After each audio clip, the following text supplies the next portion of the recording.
Sokonglah sepenuhnya demi Liga kita, Liga Malaysia, secara langsung di Astro. Kita nak tanya top 3 pilihan masing-masing dulu. Saya mulakan dengan saya. Saya nombor 1 Rodri, Carvajal, Vinicius.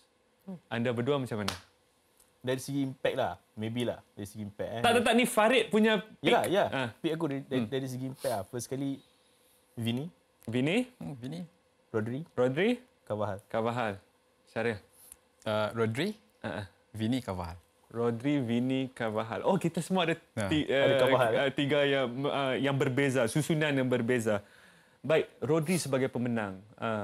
Seperti yang diketahui, ini adalah anugerah yang mana jurnalis-jurnalis yang akan daripada top 100 nation. Top 100 nation yang akan berfikir dan cuba untuk memberikan vote mereka.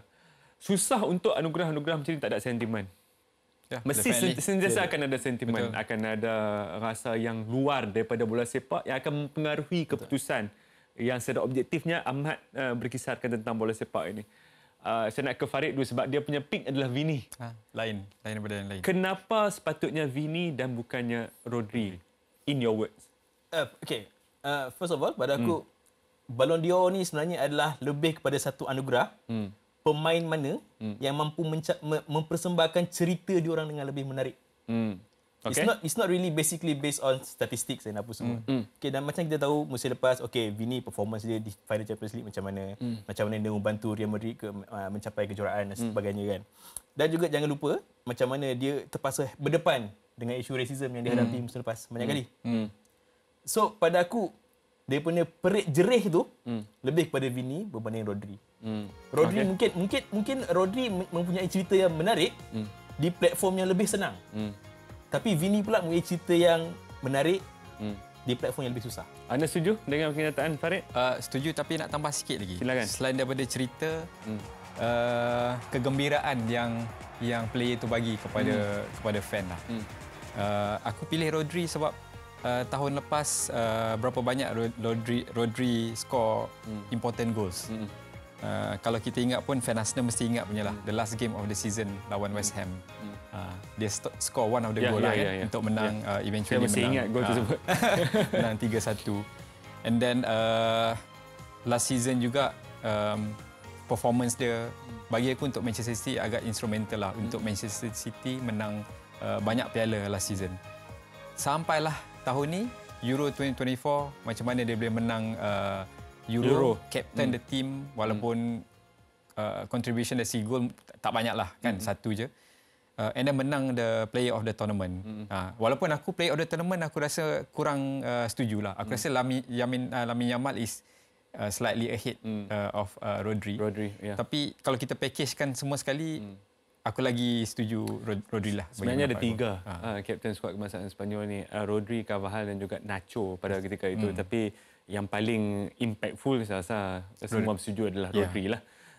Baik, Farid, ada juga yang mengatakan bahawa salah satu sebab kenapa Vini missed out on the biggest trophy ini adalah dengan prestasi dia bersama skuad kebangsaan Brazil yang sangat underwhelming. Sehingga kan ada beberapa pemain lain yang memang kurang ternama daripada Vinicius Junior beraksi dengan lebih baik bersama-sama dengan Brazil. Tapi sejujurnya aku rasa Brazil pun not in the best. Memang. Not in the best era setakat ni. Betul. So, limelight tu kalau kita nak letak pasal kepada Vinicius Junior saja, pada aku pun macam aku cakap tadi, Vinicius Junior ada cerita tapi platform dia susah. And Rodri pun ada cerita. Kalau macam Syarif cakap tadi, important goal, kita boleh bilas balik. Vinicius Junior score Final Champions League. Tapi kalau anda katakan Brazil tidak berada pada tahap yang terbaik, begitu juga dengan Spanyol. Spanyol last ever tournament apa pun yang dia menang adalah 2012. Betul. Ya betul. Tu aku setuju. Tapi kalau kita nak kira balik betul-betul lah, kita kalau kita nak main sifar yang logik, okey, club dengan country, kenapa tak Carvajal nombor 1? Yep. Okey. Kalau kita nak fikir dalam manusia ni, secara psikologinya kita ada selective attention dan selective retention. Selective attention ni ialah apabila kita dengar berita yang kita nak. Selective retention ni pula ialah apabila kita simpan cerita yang kita nak. Dan macam kau cakap tadi, Ballon d'Or ni adalah 100 jurnalis. Betul. So kita tak boleh nak expect 100 ni mempunyai selective attention dan selective attention yang sama. Setiap orang berminat untuk dengar cerita yang berbeza-beza. So daripada itulah pada aku jurnalis ni berminat untuk dengar cerita Rodri lagi berbanding Vini. Macam cara cakap tadi, lain pula dengan team of the tournament. Sebab kita tahu UEFA team of the tournament ialah dipilih oleh panelis pakar. So lain. So Rodri sebab tu aku cakap tadi, Ballon d'Or ni ialah anugerah untuk mereka yang mampu memberikan cerita yang lebih menarik dan nak didengar oleh jurnalis. So nanti kita akan tengok nanti the best macam mana. Saya adalah salah seorang jurnalis walaupun bukan di top 100. Walaupun bukan di top 100. Mungkin ada benar ya apa yang Farid cakap ni, tapi pada aku ia adalah tentang bola sepak yang terbaik yang boleh dimainkan oleh pemain-pemain ini dalam kapasiti masing-masing. Bermakna dalam kapasiti masing-masing adalah dalam posisi masing-masing. Seperti mana Rodri sangat-sangat mempengaruhi kedua-dua Manchester City dan juga Spanyol. Dan juga seperti mana Vini Junior sangat-sangat mempengaruhi. Kalau tadi Farid cakap ada di Brazil ada sedikit Selam. Bukan era mereka lah. Kita juga boleh katakan yang banyak injury yang menyebabkan Manchester City tidak sampai ke final. Sedangkan Vinicius Junior bersama dengan Real Madrid, it was near perfect run untuk ke sana. Untuk menjawab secara individu perkara ini, kita boleh lihat statistik di sana. Jumlah perlawanan di antara kedua-dua pemain ini sudah tentu Rodri 63 perlawanan. 63 perlawanan inilah juga menyebabkan sekarang ini dia pi anugerah itu agak limping. Gol 12 daripada midfield dan Vinicius Junior 26. Assist lebih kepada Rodri, big chances created lebih kepada Vinicius Junior. Chances miss di situ ini tak boleh nak kata apalah sebab Rodri tak banyak ni sangat di atas sangat. Successful dribbles ini yang paling mengejutkan saya, di mana Rodri ada 72% dan Vinicius Junior 41%, tapi mungkin juga Vinicius mencuba lebih banyak. Passing accuracy memanglah dah main untuk City dengan Spain ni susahlah untuk bawah daripada 90 ni susah. Betul. Game loss ini menarik. Hanya satu perlawanan saja yang yang Rodri kalah, sementara untuk Vinicius Junior ada 3 perlawanan.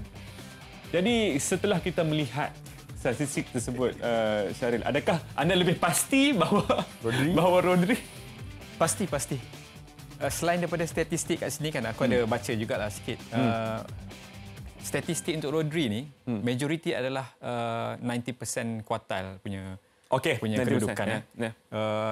Pass accuracy, macam mana dia create chances. So knowing that kita tahu Rodri punya position adalah selalunya orang akan refer dia sebagai slightly defensive side punya midfielder lah kan. Tapi walaupun dia main sebagai DM, dia tetap create banyak chances, score, assist, which aku rasa kita kena recognize lah benda tu. So dengan performance macam itulah yang dia boleh tolong Man City dengan Spanyol untuk And he made it look easy. Betul. Dan untuk Vinicius kembali dalam contention di Ballon d'Or 2025. Apa lagi yang dia perlu buktikan, Farid, dalam musim ini? If he has to do it 10 times, he will do it. Seperti yang dia katalah. Aku rasa untuk macam aku cakap tadi ni anugerah yang based on undian kan. Agak sukar lah bagi dia sebenarnya.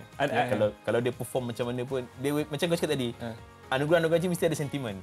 Kau takkan beli daripada sentimen. So pada akulah, tak ada nak forget about it, tapi itu bukan nombor satu lah Ballon d'Or.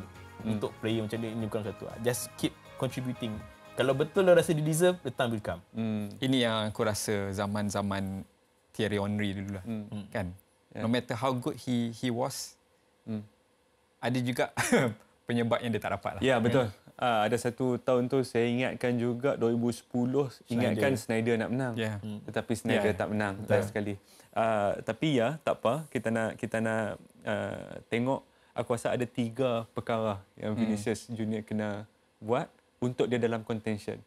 Satu, nak tak nak dia kena get up to speed dengan national team. Nombor 2, dalam perlawanan Klasiko timbal balik di Nou Camp nanti, dia kena Ya. jadi man of the match dan menang, tak ada pilihan lain untuk dia sebab dia dah dimalukan 4-0 di Bernabeu. Dan nombor 3 sekurang-kurangnya menang salah satu di antara La Liga dan Champions League sekali lagi. Dan betul tak? Itulah 3 cerita yang kita nak jurnalis dengar. Ya. 3 cerita yang akan memberi impak kepada pemikiran jurnalis untuk supaya boleh tolak sentimen tu ke tepi. Baik, sebab dia agak funny ya Ballon d'Or ni. Kalau kita tengok Rodri, adakah Rodri lebih baik daripada Xavi ataupun Iniesta ataupun Sergio Busquets di prime dia? Oh ya. Kita tak rasa macam tu that's a good lagi. question. Betul lah, Sebab tak rasa. standard pada masa tu dikawal oleh dua freak tu, iaitu CR7 dan juga Messi. Tapi aku rasa ini juga peluang terakhir mungkin Rodri akan pull Modric, hanya menang sekali dan saya dah menang. Tapi